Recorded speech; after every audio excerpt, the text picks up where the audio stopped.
Eh bien, bonjour les amis, j'espère que vous allez bien. Aujourd'hui, j'aimerais vous présenter deux petites nouveautés, subtilités qui sont en train de démarrer et s'installer tout doucement dans Canva, dans tout ce qui est création graphique. On va pouvoir améliorer, manipuler encore un peu plus nos images et nos vidéos. Je vous fais voir ça tout de suite.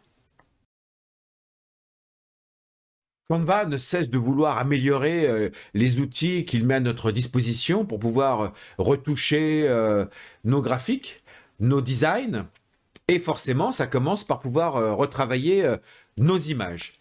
Eh bien, depuis peu, voilà ce qui vient de sortir dans Canva. C'est un petit peu caché. Il faut savoir que ça existe. Peut-être que vous l'avez trouvé par hasard, mais j'aimerais vous le présenter aujourd'hui. Allez tout simplement, ici je suis sur ma page d'accueil Canva, et on peut avoir accès à tout un tas d'outils de correction et de modification des images directement à partir du dossier projet. Regardez, ici je vais dans projet, forcément j'ai tous mes designs, mes vidéos, etc., mes modèles, et là ici si je vais dans images, pour ne prendre que les images, je peux trouver un petit peu toutes les images que j'ai ici dans Canva. Je vais en choisir une, par exemple ce dessin ici, qui est la photo d'un jeu vidéo. Et vous voyez, si je clique dessus, directement, j'arrive sur une interface qui va me permettre de modifier l'image. Et regardez bien tout ce qu'ils nous ont ajouté comme possibilité. Alors, bien sûr, on retrouve ici nos outils et nos filtres. Vous savez que depuis peu, je suis trop content d'avoir la version pro de Canva. Et donc, j'ai accès, par exemple, ici à la suppression de l'arrière-plan. Mais les outils et les filtres, on y a accès aussi quand on est dans notre design et qu'on édite nos images de ce côté-là. Rien de nouveau. Par contre, ce qui est nouveau, c'est ici, ajuster. Je peux toucher à tout un tas de paramètres sur l'image. Et ça peut être super intéressant. La luminosité, bien sûr, le contraste, les ombres. On peut changer la vibrance, voyez, la saturation, etc., la texture. Vous pouvez comme ça toucher tout un tas de paramètres qui vont permettre d'affiner vraiment l'effet colorimétrique, la qualité en tout cas visuelle de l'image. À côté, bien sûr, on peut rogner l'image avec directement soit la rogner à la main soi-même ou soit utiliser des formats prédéfinis. Ça, c'est super pratique si on veut par exemple ici la passer en 4/5e, en 4/3e, sans avoir à se poser de questions, puisqu'on peut avoir déjà des idées de format, suivant sur quel réseau, par exemple, on veut la publier, on veut la retourner, etc., etc. Donc là, par exemple, si je modifie un petit peu son format, on va rajouter un filtre, par exemple, un petit fil de couleur un peu noir et blanc, et je vais en même temps, je fais n'importe quoi exprès, hein, supprimer l'arrière-plan, il ne restait plus grand-chose. Ok, j'ai bien, j'ai bien amélioré. Vous voyez, on reconnaît bien à quel point je suis graphiste, on est d'accord? J'ai bien amélioré la qualité de l'image. Mais justement, regardez ce qui est super intéressant, ce petit bouton magique qui est tout en haut ici. Comparer. Et si je reste appuyé, je revois l'image d'origine. Et si je lâche, je vois l'image que j'ai créée. Et ça, c'est super pratique pour se rendre compte sans avoir besoin forcément d'annuler, de revenir en arrière. Bien sûr, on peut toujours revenir en arrière sur les différentes modifications qu'on a faites, quoi. Mais pouvoir accès tout de suite, avoir accès tout de suite à la version originale et la version remixée. Forcément, il garde le format. C'est uniquement les modifications visuelles, vous remarquez, hein. C'est super pratique, forcément, pour comparer entre l'original et les modifications que j'ai appliquées. Une fois que je suis à peu près content de mon image, elle est super, vous êtes d'accord avec moi, ça serait une bonne illustration, je peux directement cliquer pour l'utiliser dans un design, et là si je clique, il l'exporte automatiquement, et je me retrouve directement dans un nouveau design, où je peux tout de suite aller bricoler mon image, telle qu'elle, avec un design vierge, vous voyez, sans titre. Ça c'est parfait. Deuxième possibilité, si je reviens ici dans la manipulation de l'image, dans l'autre onglet, on avait bien sûr la possibilité de sauvegarder. Et quand je clique sur sauvegarder, on peut soit le sauvegarder directement dans Canva, dans mes projets. Et là, si je retourne dans mes projets Canva, mes images, je retrouve bien ici l'image que je viens de créer. Forcément, il me l'a dupliqué pour ne pas écraser l'original, qui est toujours ici en bas. Ici, il m'a bien créé. Si je clique dessus, d'ailleurs, je vois forcément maintenant mon niveau design. Mais deuxième possibilité qui est aussi très pratique dans la sauvegarde, on peut cliquer ici pour télécharger. Et ça permet éventuellement de pouvoir bricoler comme ça plusieurs formats d'images, les tester juste en les téléchargeant pour une utilisation extérieure. Mais sinon, voilà, on peut dupliquer autant d'images que l'on veut en les remodifiant autant qu'on veut. Donc ça, c'est possible directement dans l'onglet, vous avez vu, dans l'onglet Projet, Images. Et là, je peux accéder à toutes mes images et en cliquant dessus, tout simplement, on peut comme ça à chaque fois avoir accès à tous ces outils d'ajustement, de modification et surtout de comparaison avec l'original. Que je trouve ça, c'est génial. Dernière petite chose, que je ne sais pas vous, mais moi, je n'ai pas encore suffisamment utilisé cette option-là et on devrait, je pense, plus l'utiliser parce qu'il y a plein de potentiel derrière. C'est ici, lorsque je vais sur le petit i pour le nom de l'image ici, je peux bien sûr changer le nom de l'image. Jeu vidéo, voilà.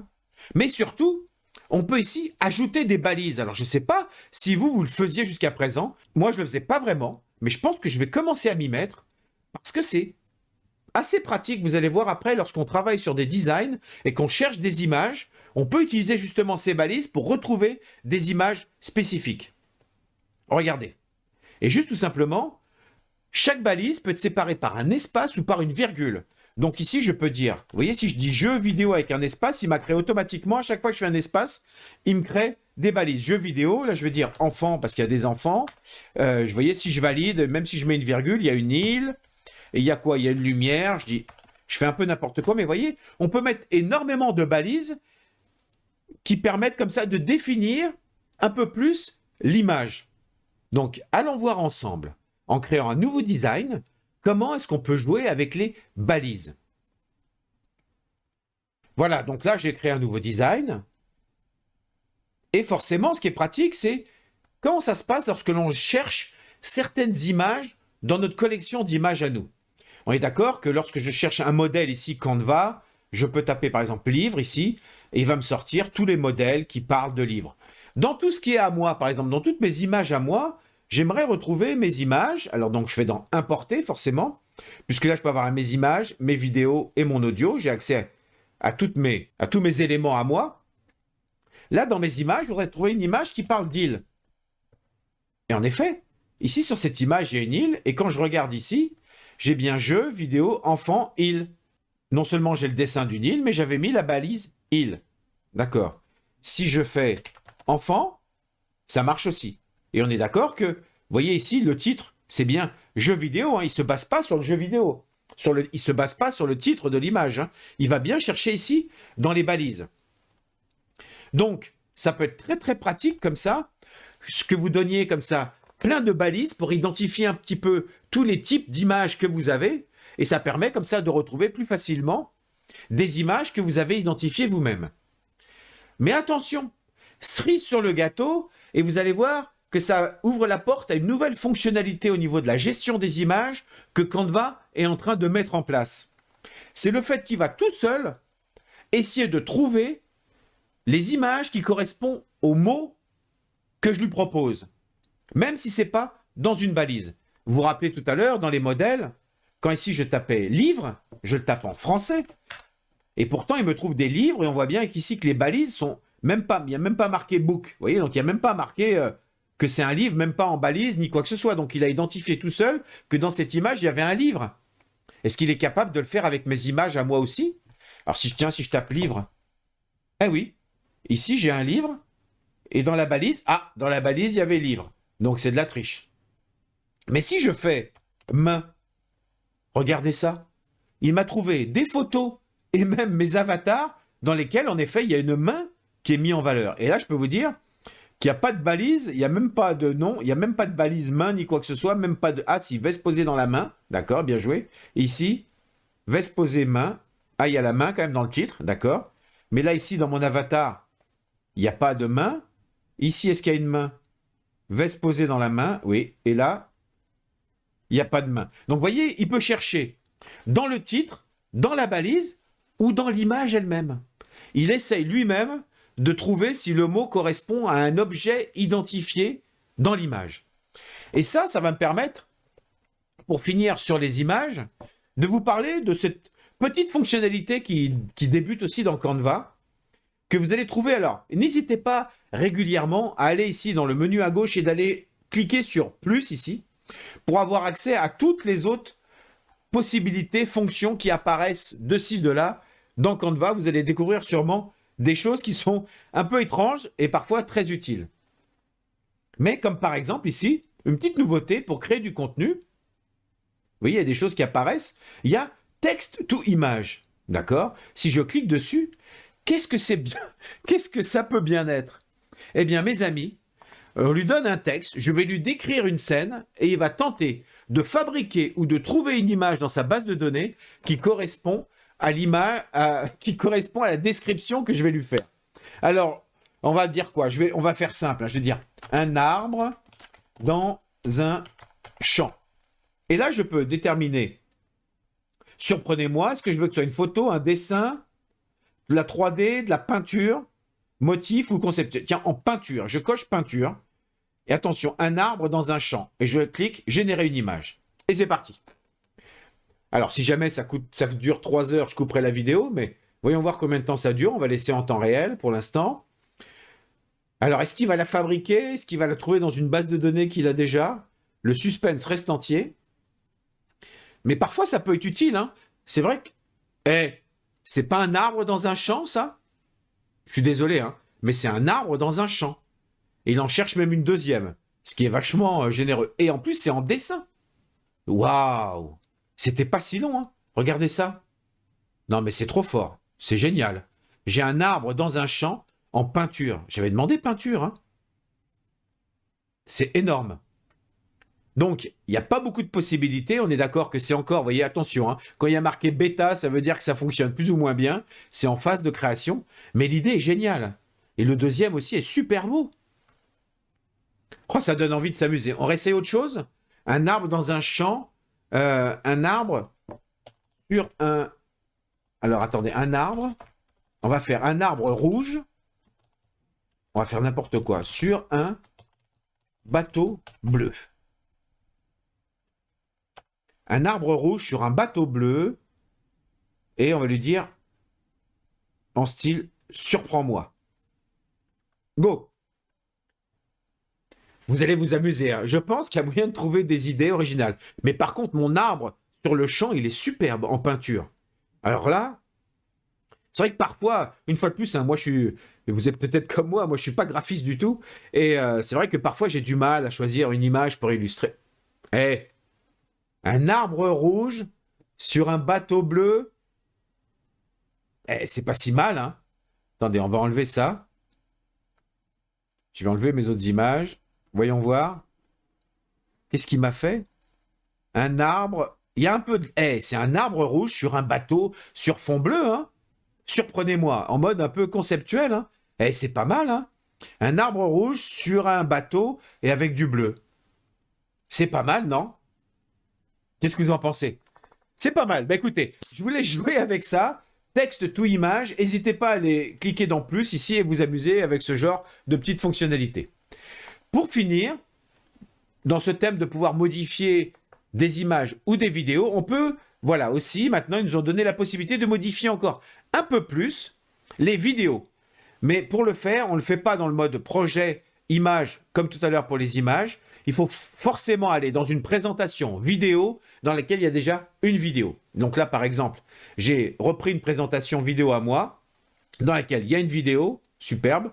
Je clique sur la vidéo et là, dans modifier la vidéo, on retrouve bien sûr les outils effaceurs d'arrière-plan, bien sûr, mais voyez, ajuster et de nouveau, c'est en bêta.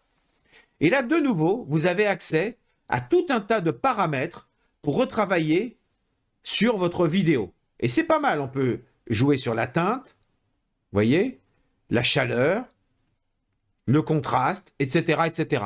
On peut de nouveau rejongler sur tout un tas de possibilités vibrances de l'image. Alors si je vais couper le son par sécurité, il n'y a pas le son. Voilà. Et si je la lance, toute cette portion-là, ah ouais, il a bien appliqué ma modification à toute cette portion-là. C'est pas mal. D'accord. Donc voilà, c'est de nouveau une possibilité qu'ils nous ont offert, qui est en bêta. Ils vont encore sûrement l'améliorer. Bien sûr, on peut réinitialiser pour remettre à zéro. On ne peut pas voir avant, après. Vous avez vu, comme tout à l'heure avec l'image. Mais on peut, comme ça, retoucher un peu certaines vidéos qui seraient un petit peu limites parfois. L'idée est pas mal. Ça ouvre la porte encore à des possibilités de travail. Mais ce qu'on pouvait faire tout à l'heure avec les images est quand même très très fort et ça fonctionne déjà nettement mieux. Pour les vidéos, c'est en cours de fabrication. Vous me direz au fur et à mesure ce que vous en pensez. Voilà, chers amis, des petites nouveautés de gestion graphique dans Canva que je voulais vous présenter le plus rapidement possible parce que ça vient de sortir ces jours-ci pour que vous puissiez en profiter, vous amuser avec. Comme d'habitude, n'hésitez pas à mettre en commentaire ce que vous en avez pensé. Si vous-même vous avez des idées, des suggestions de vidéos sur Canva qui pourraient vous être utiles. Si, pour me soutenir, comme d'habitude, n'hésitez pas à vous abonner, à mettre des pouces bleus, à partager, etc.